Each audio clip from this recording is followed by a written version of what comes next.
Hello, my name is Dr. Philomena Swarbrick. I work here at St John's Hospice and I have done for the last 5 years as a senior specialty doctor. Before that I was working in the South Lakes area in hospitals, community and hospices, and I've done that since 1996. In 2013 I finally managed to complete my PhD in advanced care planning, and that's what I want to talk to you about today. When I started looking at this subject back in 2004, advanced care planning didn't really exist in this country in that format. It was something that was done more in America.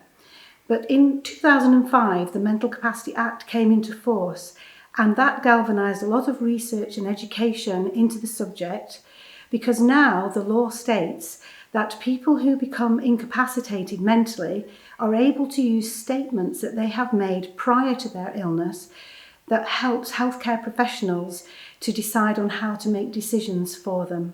So the new Act encourages all of us, not just those who are terminally ill or those who are disabled, but all of us can think about our future care and what we want to happen before we die.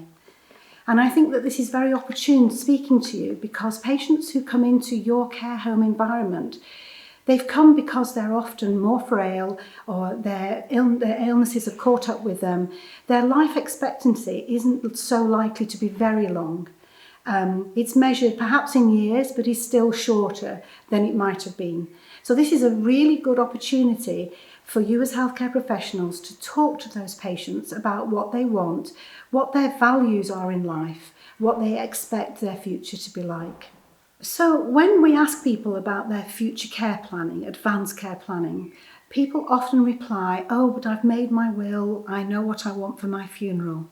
But my response to this is, but that's after you've died, and what I'm most interested in is the care we can give you before you die. Tell us about what you would like before that event, if possible. This is a really difficult thing for people to do. So we're asking people to think about their possible futures, to look into how their illness might progress, to think about things that might happen. And of course, there are so many possibles, there are so many uncertainties, and we all find that a very, very difficult thing to do. However, it's worth doing for most people because there are huge benefits. Research now shows that patients who tell others what they want to happen are much more likely to have those wishes actually put into place.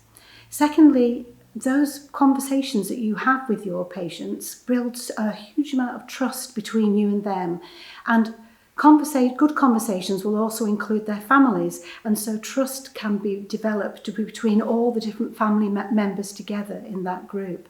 And finally, having those conversations can help patients unburden a lot of fears, and you can find out a lot more about what's worrying them and be able to give them more reassurance.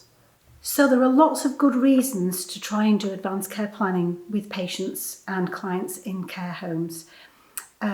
There are 4 things that I would like you to remember. First of all, advanced care planning cannot be done by anyone who lacks capacity. So with advanced dementia or serious stroke patients, this can't be done, and decisions will have to be made using other methods, such as talking to their nearest and dearest. Secondly, very importantly, advanced care planning is voluntary. There should be no coercion placed on anybody to take part in these conversations. Thirdly, nothing is set in stone. Reassure people that even if they allow advanced care planning to be written down in a document, that these documents do not come into force unless that patient loses capacity.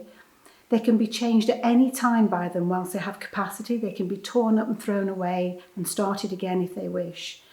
And lastly and fourthly, I'd like to say that advanced care planning, if you approach it as if it's the patient's right to do this, it's not a process that we do to other people. It should always be seen as that person's ability to tell us what they want.